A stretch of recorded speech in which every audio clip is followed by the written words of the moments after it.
함께 예배하는 모든 분들 가운데 이 말씀의 축복이 함께 하시기를 주님의 이름으로 축원합니다. 주님은 우리에게 염려하지 말라고 말씀을 하십니다. 그러나 우리는 그렇게 말씀하시는 주님에게 이렇게 반문합니다. 현실이 이렇게 안 좋은데 어떻게 염려를 안 할 수 있습니까? 이렇게 우리는 반문을 합니다. 그러니까 우리의 말은 논리적으로 우리의 상황이 어려우니까 염려하는 것은 자연스러운 것이 아닙니까? 당연한 것이 아닙니까? 이렇게 말을 하는 것이죠.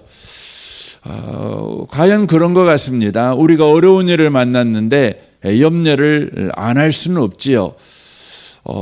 힘든 일을 만났는데 걱정을 안 할 수 없지요. 이게 너무 자연스럽게 느껴집니다. 염려 안 하면 우리가 그 문제를 해결하려고 애쓰지도 않고 또 노력하지도 않겠지요. 그러나 성경은 우리에게 말씀합니다. 상황이 어렵기 때문에 염려하는 것은 자연스러운 것이 아니라는 것입니다. 적어도 그리스도인들에게는 그렇다는 것입니다. 여러분, 안 믿는 사람들에게는 상황이 안 좋으면 염려하는 것은 자연스러운 것이죠. 그것이 어쩌면 현명함일 수도 있습니다. 세상은 끊임없이 우리에게 말하는 것은 바로 염려가 있는 까닭에 그것에 대한 걱정과 염려할 일이 있기 때문에 그것에 대한 걱정과 염려를 하다 보니까 사람은 좀 더 발전하게 된다, 이렇게 생각을 하기 때문에 그렇습니다. 그래서 인류의 발전이라는 것이 바로 이 길을 만났을 때 그것에 대해서 응전했기 때문에, 도전과 응전, 그렇죠. 그것이 인류의 바로 삶의 방식이었고 인류가 발전해 온 방식이다, 이렇게 이야기를 하는 것이죠. 그러니까 두 가지를 이야기하는 것입니다. 어려운 일을 만나니까 염려하는 것이 자연스럽고 염려함으로 인류는 그렇게 발전해 왔다, 이렇게 이야기를 하는 것이죠. 그러나 예수님은 27절에서 이렇게 말합니다. 너희 중에 누가 염려함으로 그 키를 한 자라도 더할 수 있겠느냐, 이렇게 말씀합니다. 그러니까 염려했기 때문에 우리가 발전한 것이 아니다. 염려는 현명함이 아니라 무능함이다, 이렇게 바로 예수님이 말씀하는 것입니다. 염려라는 것은 미래를 대비하는 힘이 아니라 현재를 갉아먹는 바로 소비다. 이것이 바로 예수님의 말씀입니다. 그래서 여러분, 염려를 습관적으로 하는 사람들은 막상 위험이 닥쳐오게 될 때에 그 위험을 대처할 힘이 없는 것을 보게 되어집니다. 더 염려하는 것이죠. 염려 중독에 걸린 것이 전부인 인생을 바로 살아가는 것입니다. 그렇다면 예수님께서 그리스도인들에게 염려가 무엇인지를 말씀하고 있는 것입니까? 안 믿는 사람들한테는 염려는 자연스러운 것이고 그것이 현명함이라고 세상은 이야기한다면, 믿는 우리에게는 염려가 무엇이라고 주님은 말씀합니까? 31절에 이렇게 말합니다. 그러므로 염려에 이르기를 무엇을 먹을까, 무엇을 마실까, 무엇을 입을까 하지 말라. 이는 다 이방인들이 구하는 것이라. 너희 하늘 아버지께서 이 모든 것이 너희에게 있어야 할 줄을 아시느니라, 라고 말씀하십니다. 예수님이 바로 믿는 자들에게 염려가 뭐냐, 믿는 자가 염려하는 것은 그것은 현실 인식을 바로 이방인처럼 하기 때문에 그런 거야, 라고 말씀하시는 것이죠. 그러니까 그리스도인들이 문제를 만나서 염려하는 것은 자연스러운 것이 아니라 바로 이방인의 현실 인식을 바로 추구하고 있다는 것입니다. 그 방법을 쫓아가고 있다고 하는 것입니다. 여러분, 이방인이 뭡니까? 이방인은 바로 아버지가 없는 사람을 이야기합니다. 우리가 에베소서 2장 말씀을 보면 언약 밖에 있는 사람이다. 이렇게 이야기를 하죠. 그리고 2장 마무리에 그렇게 말하잖아요. 우리가 예수 안에 있으니까 우리는 하나님의 권속이 되었다. 하나님의 가족이 되었다. 이렇게 이야기를 하시죠. 그러므로 이방인이라는 것은 하나님 없는 인생이고 언약 밖의 사람이며 하나님과 아무 관련이 없는 사람입니다. 그러니까 고아라는 것을 바로 이야기를 하고 있는 것이죠. 그러니까 이방인의 현실 인식이다. 그것은 고아의 현실 인식 방법을 믿는 자들이 추구하고 있는 것이죠. 여러분, 믿는 자는 신분적으로 아버지가 있는 사람들입니다. 하나님이 우리 아버지 아니십니까? 우리는 그분의 자녀입니다. 그러므로 어려운 문제를 만났을 때에 자녀의 현실 인식을 해야 되는데 고아의 현실 인식을 하니까 우리 가운데 생겨나는 것이 바로 염려다. 그러므로 믿는 자들에게 믿는 자가 염려한다는 것은 자연스러운 것이 아니라 그것은 지금 우리가 하나님 밖의 방법을 지금 선택하고 있는 바로 증거다. 이렇게 이야기를 하고 있다고 하는 것입니다. 여러분, 고아들이 인생을 살아가는 인식은 뭡니까? 나를 책임져 주는 사람이 없으니까 내가 책임져야 된다는 것이죠. 그렇죠. 무슨 일이든지 내가 해야 됩니다. 내가 해야 되는 것이죠. 부모가 없지요. 도와주는 이가 없지요. 책임져 주는 이가 없지요. 그러니까 고아들은 안 운다고 그러지 않습니까? 여러분, 우리가 아이를 키워보면 아이들은 울잖아요. 우는 것 때문에 참 그 애들 키우기가 쉽지 않을 때도 있잖아요. 그러나 애들이 우는 건 왜 우냐? 바로 자기 자신들이 부모가 있다는 걸 알기 때문에 우는 겁니다. 그래서 애들이 이렇게 울면 얘가 기댈 언덕이 있다는 걸 알구나. 부모가 있다는 걸 알구나. 얘가 엄마 아빠가 있다는 걸 알고 울고 있구나. 여러분과 제가 그걸 알았으면 좋겠습니다. 그럼 고아들은 한두 번 울다가 봐주지를 않는 거죠. 누가 울어도 뭐 반응을 안 해주니까 나는 울어도 소용없는 사람이구나. 나에게는 부모가 없고 그러므로 내 인생은 내가 책임지고 살아야 되는구나. 그러는 거죠. 그래서 고아의 언어가 뭐냐면 염려입니다. 고아의 언어는 염려인 것이죠.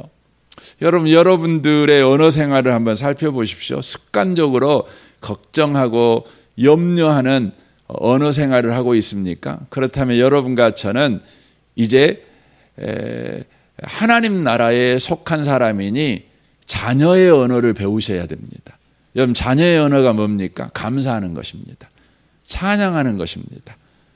믿음으로 사는 것입니다. 소망을 이야기하는 것이죠. 여러분, 사랑을 말하는 것이죠. 이게 자녀의 언어입니다. 고아의 언어는 그렇지 않지요. 고아의 언어는 원망하고 불평하고 염려하고 그의 마음속에 늘 원망이 가득 찬 언어를 쓸 수밖에 없지요. 그러니까 뾰족뾰족한 언어를 쓰는 것입니다. 둥글둥글한 언어를 못 쓰는 것이 고아의 언어라고 하는 것입니다. 여러분과 제가 고아의 언어를 쓰고 있다면, 염려하고 있다면 그건 분명합니다. 저와 여러분이 지금 어려운 문제를 만났기 때문에 그런 것이 아니라 바로 여러분과 저의 신분을 망각했기 때문에 그런 것입니다. 그래서 안 믿는 사람들이 염려하는 것은 현실 인식입니다. 그러나 믿는 사람이 염려하는 것은 신분 망각입니다. 이걸 여러분과 제가 놓쳐버리시면 안 된다는 것입니다. 그래서 예수님께서 염려하지 말라 이렇게 말하는 것은 현실을 무시해라 그런 이야기가 아닙니다. 네가 어려운 일을 당했다는 걸 내가 모르는 거 아니야? 이 말이 아니에요. 나 몰라. 어려운 일을 당해. 너에게는 너는 지금 어려운 일을 당했다는 거 내가 그냥 모르겠어.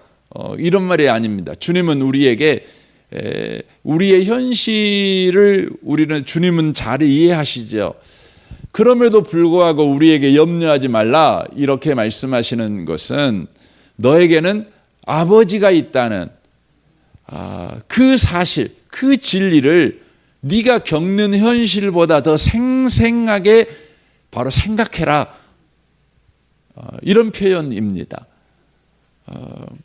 그러니까 안 믿는 사람처럼 현실이 전부인 인생을 살지 말고 바로 하나님의 자녀라는 이 구원받은 자의 신분, 이 신분이 생생한 현실을 살아가라. 그걸 이야기하고 있는 것입니다. 그래서 여러분 복 있는 사람은 어떤 사람입니까? 복 있는 사람은요, 어떤 문제를 만나든지요, 그 문제를 묵상하는 사람이 아닙니다. 그 상황을 묵상하는 사람이 아니라 하나님과 나와의 관계를 묵상하는 사람입니다. 관계를 묵상하는 사람입니다. 어떤 목사님이 70년대 이렇게 데모 하시다가 감옥에 갇혔어요. 이제 소위 정치범으로 감옥에 갇힌 거죠. 그러니까 감옥에 갔는데 요즘 감옥도 쉽지 않지만 70년대 감옥은 인권도 없고 얼마나 춥고 얼마나 더웠겠습니까? 근데 겨울에 갇혔는데 너무너무 추운 것입니다. 너무너무 추운 것입니다. 정말 잠을 잘 수 없고 정말 너무너무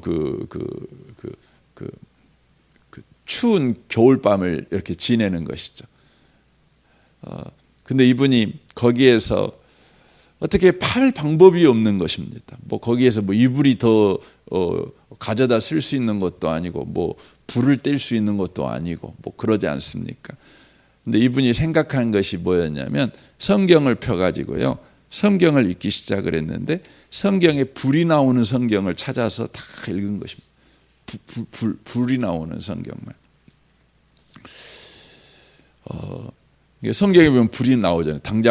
당장 불 나오는 것이 모세에게 뭡니까? 가시나무죠. 예, 거기에 불 붙은 가시나무 장면이 나오잖아요. 하나님께서 가시 같은 그 인생에게 하나님의 임재를 바로 보여주는 그 장면 아닙니까? 그걸 보는 겁니다. 또 계속해서 불 나온 걸 보는데 사도행전 2장에 보니까 또 하늘에서 불이 내려오는 것이죠. 거기를 보면서 뭘 보는 겁니까? 거기 성경에 보니까 불하고 하나님하고 관계가 있잖아요. 하나님의 임재 속에 들어갔을 때 그 어떤 상황과 어떤 환경에서도 살아나는 것이죠. 그러니까 사드락과 메삭과 아벳느고가 불 속에 던져졌는데 하나님이 함께하니까 안 타져 죽었잖아요. 이제 그것도 성경을 통해 보는 거죠. 그러니까 하나님과의 관계 속에 있었을 때 어떤 환경에서도 이겨내는 것입니다. 아니, 이겨내는 정도가 아니라 충만한 것이죠. 그가 그걸 묵상할 때요, 온몸이 뜨겁기 시작한 것입니다. 그래서 그 겨울을 이겼대요. 그래서 그분이 그걸 경험한 게 2월, 정확한 날짜는 모르겠는데요, 2월 달이었대요. 그래서 그분은 2월 달만 되면, 그날만 되면 하루를 금식하면서 지내신대요. 제가 그 글을 읽은 적이 있었거든요. 여러분, 우리에게 주님께서 요구하시는 것이 그거예요. 네가 당한 어려운 현실이 아니라 하나님이 함께하는 현실, 아니 하나님이 함께할 수밖에 없는 너의 신분, 그 신분을 가지고 네가 그 현실에 서 있다는 것을 네가 당하는 현실보다, 네가 본능을 사용하고 네가 경험을 사용하여서 생각하는 것보다 더 그 하나님과 관계를 생생하게 생각해라. 그게 바로 염려하지 말라, 그런 말씀이라는 것이죠. 이 아침에 오신 복 있는 성도 여러분, 우리가 어려운 일을 당하면 당연히 그 염려하는 걸 여러분 당연시하지 마십시오. 그건 여러분 안 믿는 사람들한테 당연한 것입니다. 하나님 없이 살아가는 사람들, 내 인생을 내가 책임져야 되고 그런 까닭에 삶을 살아갈 때 어려운 일만 없기를 구하는 그런 그 세상 사람들의 삶의 방식이에요. 우리 그리스도인의 삶의 방식은요, 염려가 아닙니다. 바로 하나님과의 관계 안에서 내가 누구인가를 생각하는 것입니다. 아니, 하나님이 누구이신가를 바로 생각하는 방식으로 우리가 살아간다는 것입니다. 염려하지 말라, 그 말은 하나님 없는 방식으로 살아가지 말아라. 아버지 없는 삶의 방식으로 살아가지 말아라. 너는 자녀다. 이렇게 주님께서 바로 말씀을 하시는 것입니다. 그런 까닭에 주님께서 그러면 아버지가 있는 사람의 삶의 방식은 뭡니까? 우리가 이렇게 질문할 수 있잖아요. 그 질문에 대한 대답이 33절입니다. 그런즉 너희는 먼저 그의 나라와 그의 의를 구하라. 그리하면 이 모든 것을 너희에게 더하시리라 라고 말씀하시는 것입니다.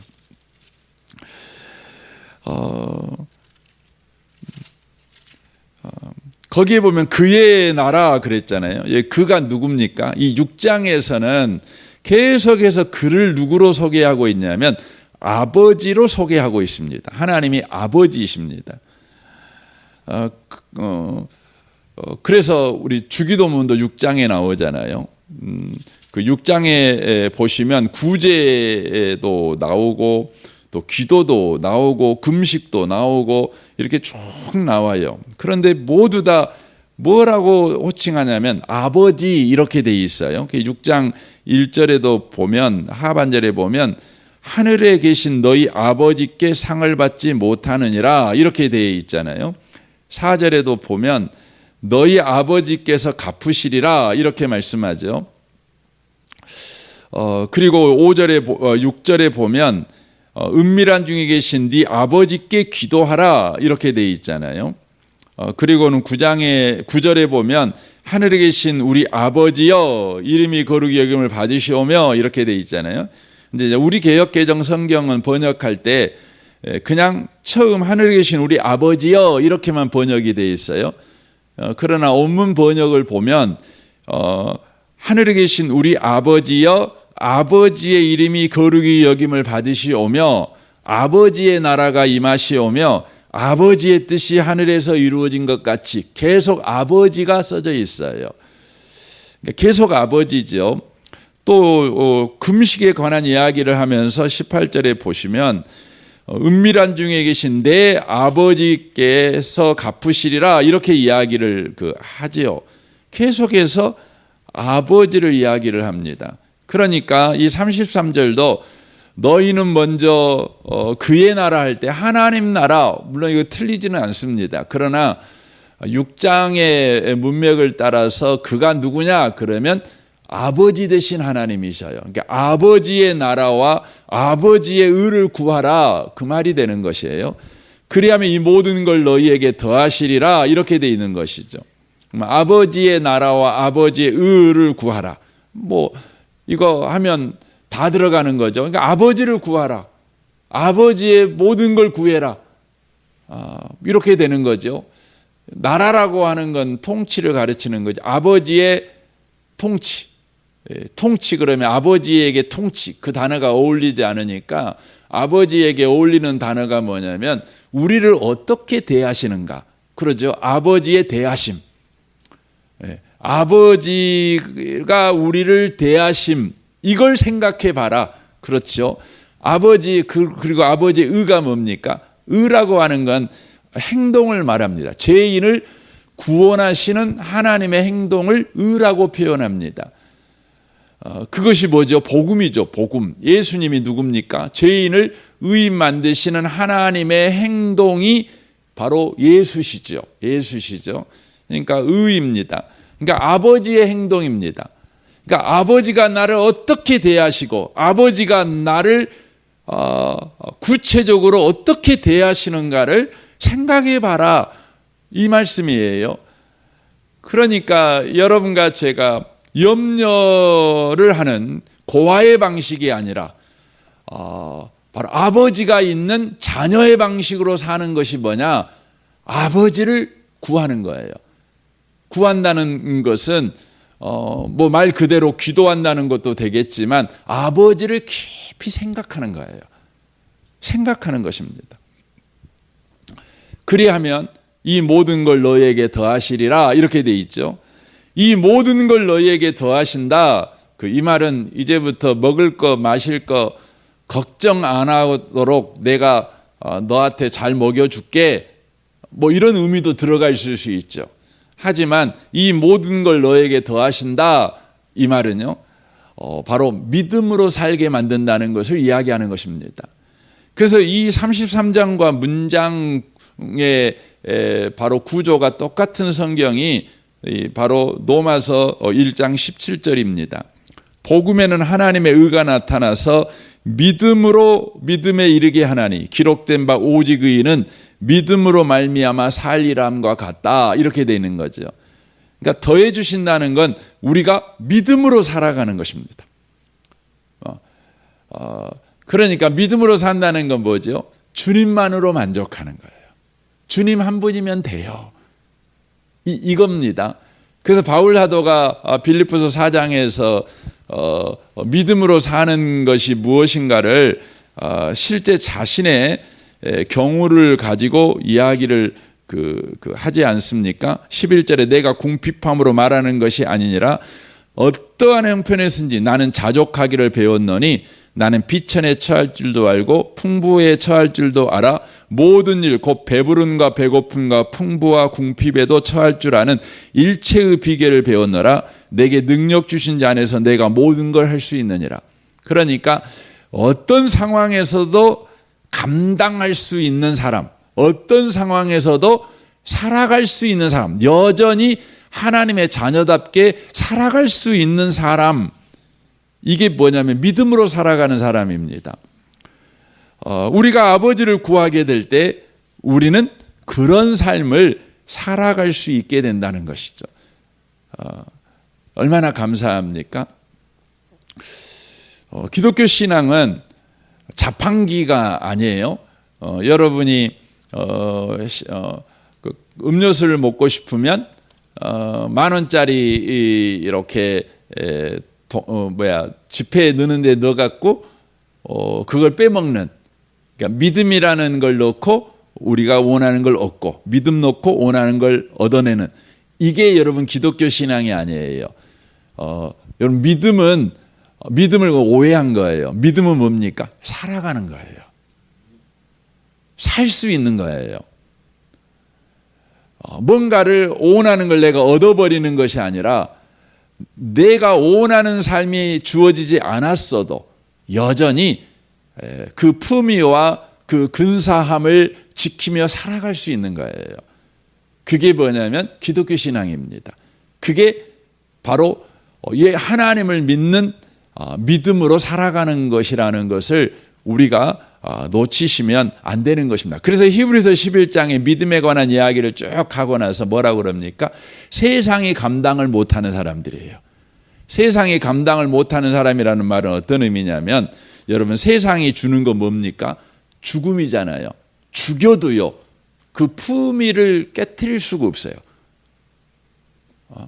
감옥을 보내고 매를 때리고 굶기고 또 고문을 하고 이업을 하고, 그래도요 여러분 그런 상황에서 세상이 할 수 있는 것이 거의 다잖아요. 너 죽을래? 이게 세상이 할 수 있는 거 다잖아요. 너 망할래? 너 굶주려 볼래? 너 추워 볼래? 그러는 거잖아요. 그게 세상이 우리한테 할 수 있는 거 다잖아요. 그런데 세상이 그렇게 해도요 우리가 그리스도인으로서 지켜야 되는 그 품위, 그 영광, 그 멋짐, 그 당당함, 그걸요 빼앗지를 못하는 거예요. 빼앗지를 못하는 거예요. 그것이 뭐냐면 세상이 감당하지 못한다는 말입니다. 여러분과 제가 거친 세상을 삽니다. 힘겨운 여러분 하루하루를 우리가 살아가죠. 그러나 아버지를 구할 때, 아버지를 생각할 때, 아니 아버지의 안에 있는 바로 우리의 자녀됨을 우리가 생각을 할 때 우리는 넉넉하게 살아갈 수 있다는 것입니다. 이것을 공급하신다는 것이죠.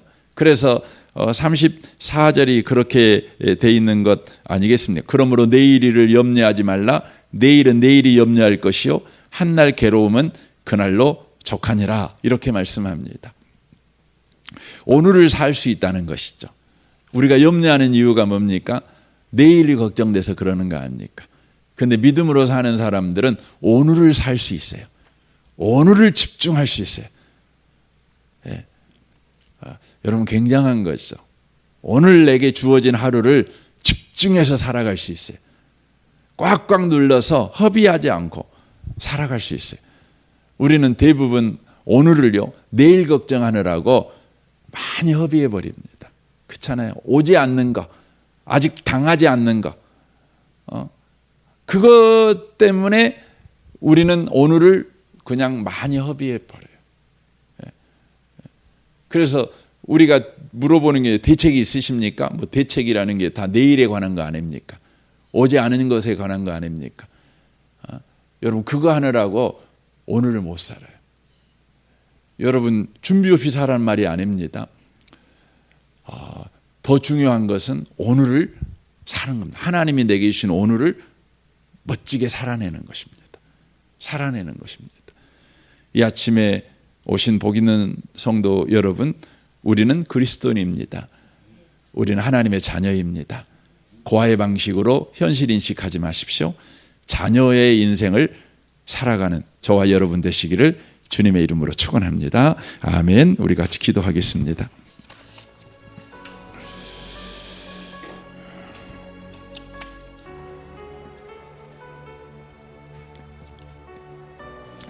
주님 오늘을 살게 해주십시오. 오늘을 그리스도인으로 살아가게 하십시오. 술 취한 자처럼 오늘을 허비하지 않게 하시고 성령으로 충만하여 오늘을 꽉꽉 눌러 살아내는 자 되게 하옵소서. 자녀의 품위와 그 영광, 그 근사함, 그 멋짐, 그 아름다움, 그 넉넉함, 그 풍성함, 그 당당함을 주님 오늘도 염려하게 만드는 세상의 방식으로 그것들을 빼앗기지 않게 하옵소서.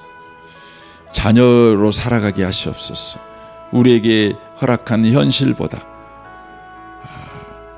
하나님 아버지가 더 크심을 알게 하시고 하나님을 더 깊이 생각하는 오늘 한날을 살아내게 하옵소서.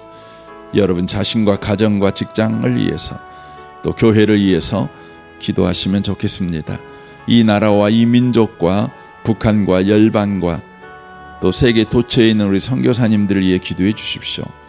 내일은 특별히 주일입니다. 우리 주일 예배를 위해서 기도하시되 하나님의 압도적인 임재를 경험하는 예배가 되게 하옵소서. 하나님의 말씀으로 우리가 온전하게 붙들림을 받는 예배가 되게 하옵소서. 여러분 예배를 위해서 특별히 기도하시면 좋겠습니다.